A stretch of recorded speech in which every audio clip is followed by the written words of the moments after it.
Shalom. Ya, firman Tuhan yang menjadi pedoman hidup kita pada minggu ini diambil dari Pengkhotbah 10. Ayatnya yang ke-10 sampai yang ke-15.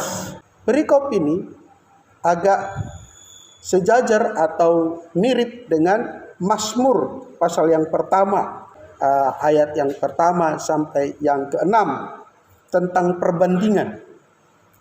Kalau di Mazmur diperbandingkan antara orang fasik dengan orang benar.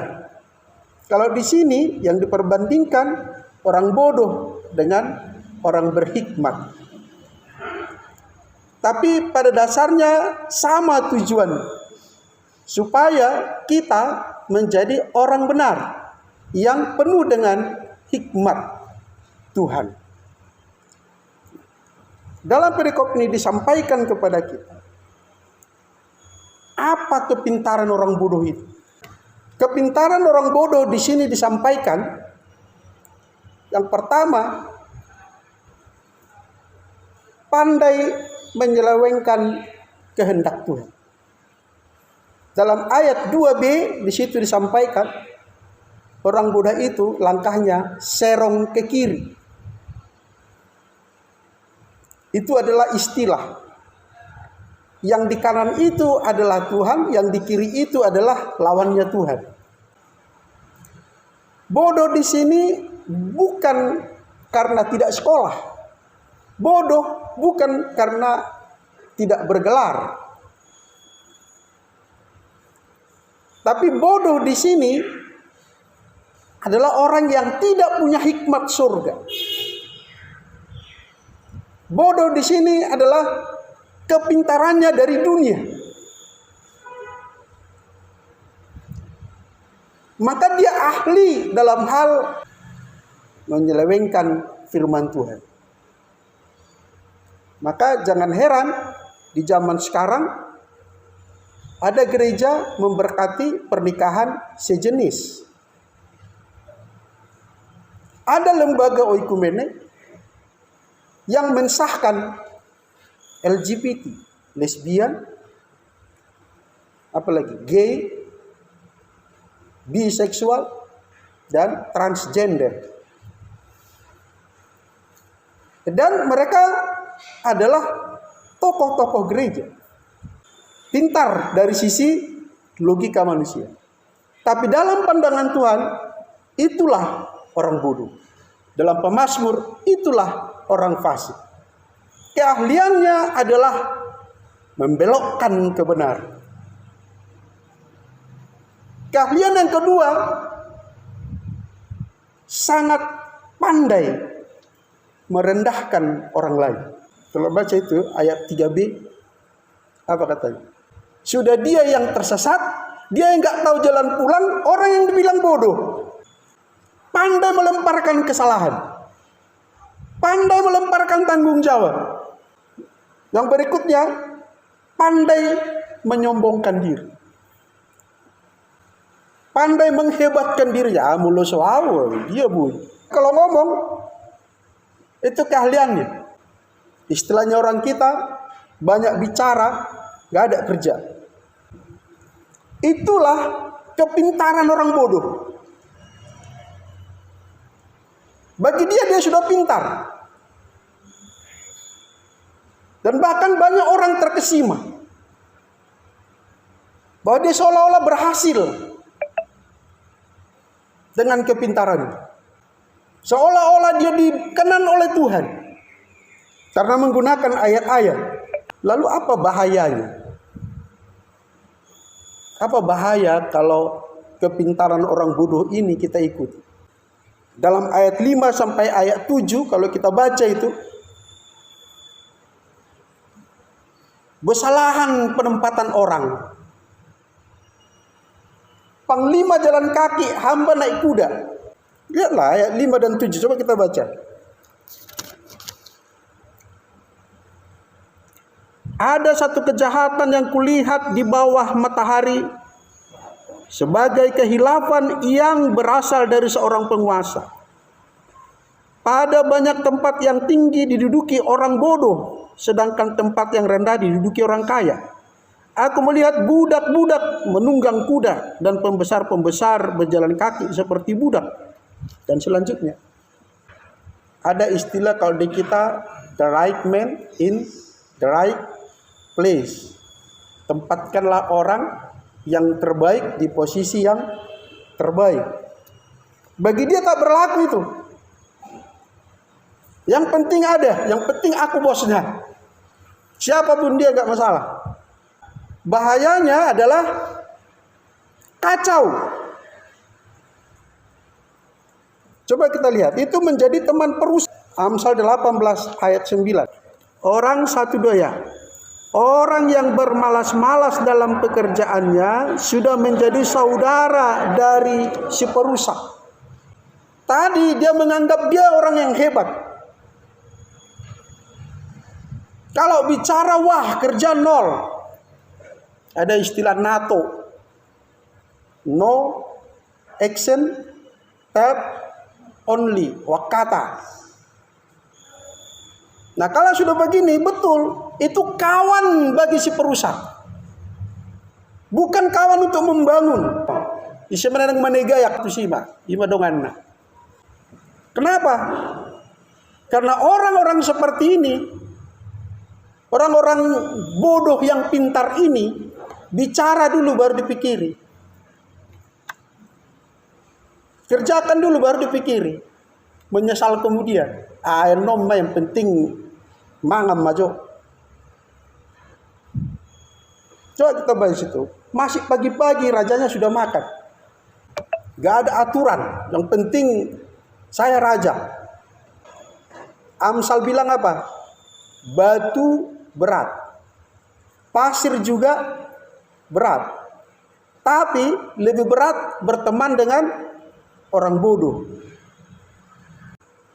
Bagaimana enggak berat? Kalau dia pimpinan kita, menempatkan orang sesuka hati, dan dia harus kita ikuti, kita patuhi. Enggak kita ikuti, kita enggak kerja. Enggak kerja, enggak makan. Itu sangat sakit ya. Karena dia kaya harus didengar, enggak didengar terganggu pekerjaan. Dan orang berpikir itu pintar. Alkitab bilang itu bodoh. Karena dia hanya memikirkan kepentingan sesaat. Keuntungan materi. Tidak peduli perkara spiritualitasnya, dampaknya pada kerohaniannya apa. Kelihatannya sekali lagi, dia pintar, hebat, lihai. Tapi Tuhan bilang, gak ada dangadong nomboto sak pojolma. Itulah kira-kira. Televisi heboh. Kenapa heboh? Dikasih tahunya semua pendapatan dari anggota DPR RI. Yang lain merasa terganggu. Bagaimana tidak kacau? Ada lagi Pak Pendeta viral. Istrinya dipaksa COVID. Lihat juga enggak itu? Yang nangis-nangis di kuburan dia. Wajar kalau terjadi kekacauan. Karena orang duduk bukan pada tempatnya. Tapi karena pengaruh orang-orang hebat.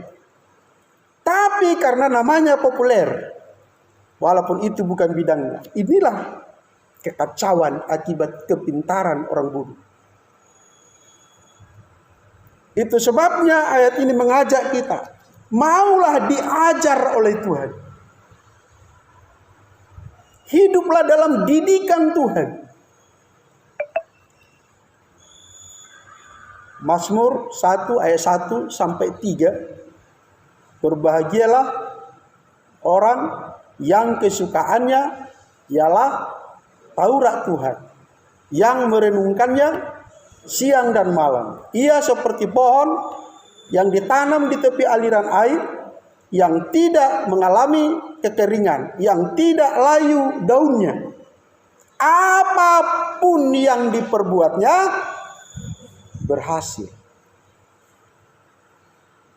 Tidak seperti orang fasik, ayat 4 sampai 6. Dia seperti semak bulus Akhirnya kita lihat orang-orang yang dipandang tokoh hebat-hebat, sekarang di mana mereka menghina? Orang-orang pemfitnah, orang-orang yang jago menjolimi orang, menjatuhkan orang, apa yang dia terima? Jatuh sendiri, miskin sendiri, bangkrut sendiri, mati sendiri. Itu buah. Jadi sesaat dia nampak hebat, tapi akhirnya, saudara dikasihi Tuhan, Tuhan melihatmu bukan siapa kemarin, tapi siapa kau hari ini dan siapa kau besok. Apa cirinya? Anak-anak Tuhan yang hidup dalam didikan Tuhan. Coba kita baca sama-sama 2A. Hati orang berhikmat 1-2 ya. Hati orang berhikmat menuju ke kanan, tetapi hati orang bodoh ke kiri. Hati orang yang beriman itu, yang percaya Tuhan, yang di dalam dirinya ada hikmat sorga, dia lebih suka, dia lebih senang, dia lebih condong hatinya mengikuti kehendak Tuhan, mematuhi perintah Tuhan, menyelaraskan hidupnya dengan firman Tuhan. Beda dengan yang tadi, merasa hebat kalau dia mampu mengelabui orang, memperalat ayat untuk dia dapat uang. Kalau secara tokoh ini perbandingannya Saul dengan Daud. Saul bilang apa kepada Samuel? Jangan permalukan aku di depan rakyat ini. Apa lagi katanya sama si Jonathan? Tahu kau enggak, semua ini kulakukan untukmu supaya kau menjadi pewaris tahta kerajaan bapakmu, supaya tahta kerajaan ini tetap tidak lari dari keturunan kita. Itu yang condong ke kiri.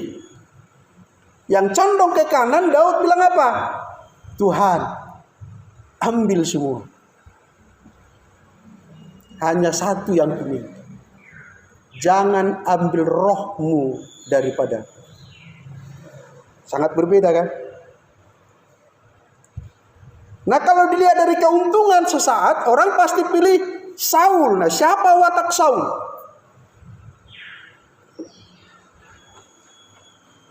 Koreksi dirimu, kau Saul atau Daud? Contoh tokoh perbandingan yang kedua, Lot dengan Abraham. Ketika mereka harus berpisah, Abraham suruh Lot memilih. Inilah watak yang condong kepada Tuhan. Andaikan Abraham condong ke kiri, orang bodoh, orang fasik, mana dia kasih kesempatan kepada Lot untuk memilih? Dia bosnya. Kata Abraham, Lot wajib tunggu. Kalau Abraham bilang, kaulah yang tetap di sini, aku mau ke lembah Jordan. Lembah Jordan subur, ada sungainya. Tapi Abraham bilang apa? Pilihlah. Kalau kau ke kiri, aku ke kanan. Lot yang wataknya condong ke kiri, wow, kesempatan. Gak ada kesempatan datang 2 kali. Bodohlah kau Abraham, bapak budaku, katanya. Dipilihnya lah lembah Jordan. Kaya, makmur dia di sana. Awas, kemakmuranmu secara jasmani itu bisa menjadi racun bagi rohmu. Kalau tahu kemudian apa yang terjadi dengan Lot, memalukan. Tapi kita tahu apa yang terjadi dengan Abraham. Sampai selama-lamanya dia tetap menjadi bapa orang beriman. Maka pilihlah hari ini. Kamu ikut nasihat orang fasik yang menyebut dirinya pintar padahal bodoh, atau kau akan mau dididik oleh Tuhan? Condong hatinya kepada Tuhan. Kalau orang fasik tadi bicara dulu, lakukan tindakan dulu, resiko belakangan, baru dipikiri. Kalau ini tidak, pikirkan dulu baik-baik. Boleh saja dia tidak tepat sasaran menasihati kau, memarahi kau. Tapi pada posisi dia bos. Dia orang fasik, silakan. Jangan ikut kau fasik. Pikirkan dulu, baru lakukan sesuatu. Hormati. Hormati. Yang menjadi pemimpin. Hormati. Saul sudah diangkat Tuhan roh daripadanya. Saul, orang bilang dia sudah mantan urapan. Ibarat kompor yang sudah padam, tidak lagi panasnya. Lalat pun sudah bisa hinggap di kompor masakmu itu. Daud yang sedang membara pengurapannya. Tapi dia tetap menghormati Saul, betul? 3 kali dia punya kesempatan untuk mengambil nyawa Saul yang mencoba membunuhnya. Tapi dia tidak mau. Jauhlah kiranya daripada mencamah orang yang diurap itu. Dia sangat menghormati. Abraham itu 2 contoh tadi ya. Menghormati Lot. Karena dia yang harus memisahkan diri. Karena keputusan dari dia. Maka konsekuensinya, ini Abraham ya, dia yang harus mempersilahkan Lot memilih. Dia yang bawa Lot ikut. Bertanggung jawab Abraham. Sayang Lot tidak tahu disayangi.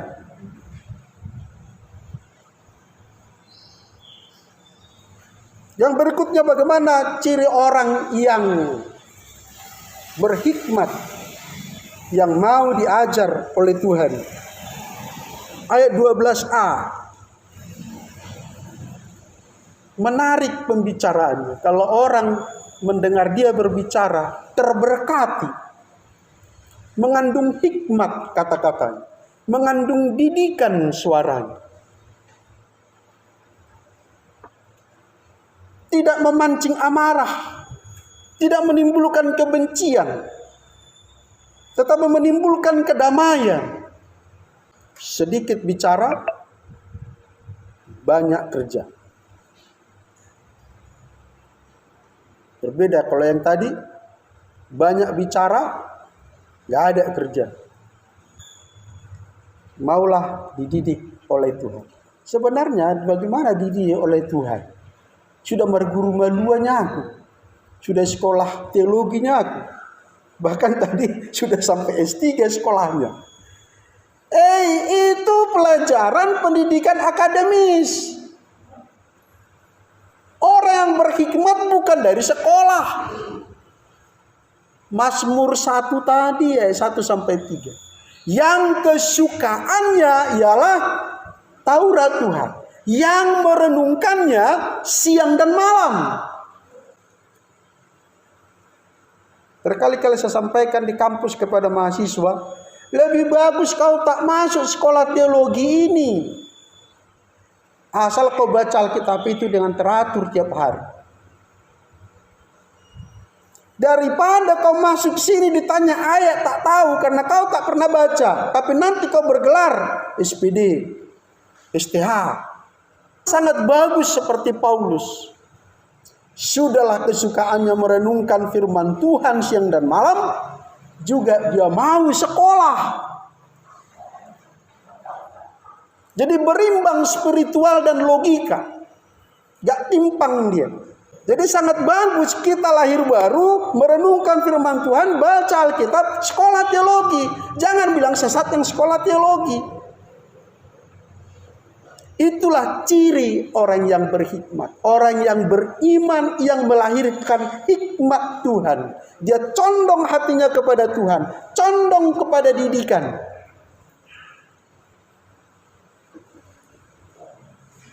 Bapak Ibu, yang menguji tesis saya S2 ya adalah teman sekelas murid. Tapi dia duluan S2. Dia jadi dosen. Saya mahasiswanya. Nah kalau saya ngomong seperti tadi apa jadinya? Ya enggak lulus. Inilah hikmat. pendidikan itu, didikan Tuhan itu bukan dari sisi akademis. Rohnya, kepekaan hatinya, kerendahan hatinya, pengenalannya akan suara Tuhan. Yang walaupun pada akhirnya kami sama-sama S3 di lulusan STT yang sama, di tahun yang sama, di tempat yang sama. Jadi disitulah hikmahnya. Dan di Ormas, di Badan Kerjasama Antar Gereja, dosen saya dan dia jadi anggota saya. Itulah siklus, bukan berarti tadi dia sombong, sekarang saya sombong, bukan. Itulah hikmat, itulah didikan Tuhan. Ketika kamu sebagai boru, jangan kau jadi bawa hula-hulamu di situ. Di sananya kau hula-hula, di sini boru marhobas. Ya kan? Mau miskin pun dia, kalau dia hula-hulamu hormati. Maaf Pak Reva kan. Ini hampir semua Batak ini. Semua Batak sama ya, dalihan natolu ya. Elek marboru, manat mardongat tubuh, sangap mar hula-hula.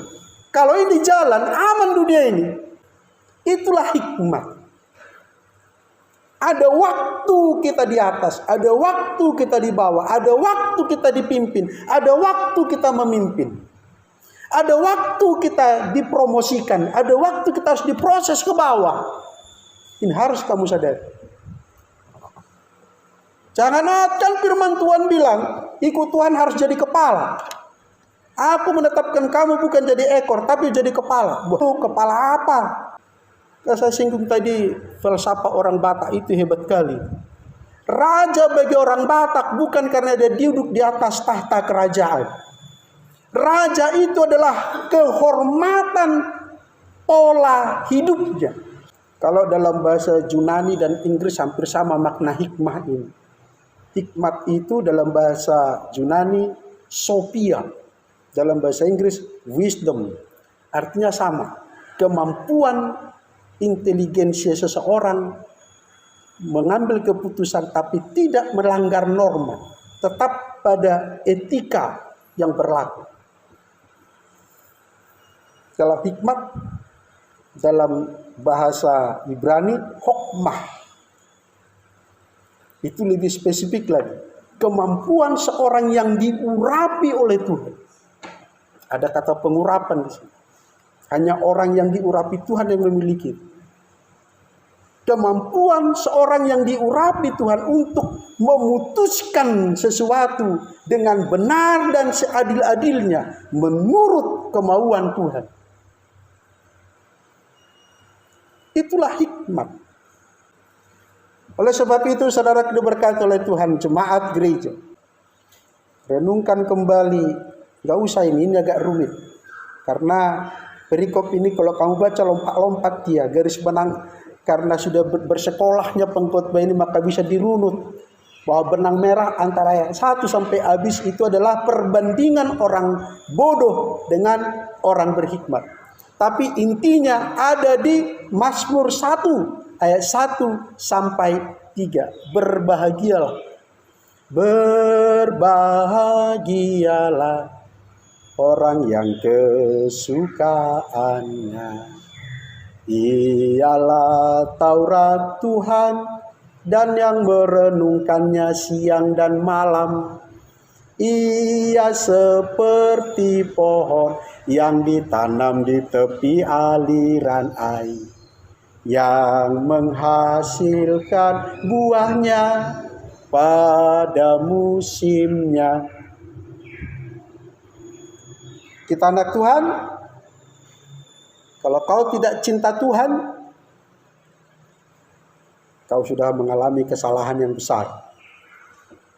Kalau kau anak orang tuamu, kau tidak menyayangi orang tuamu, kau durhaka.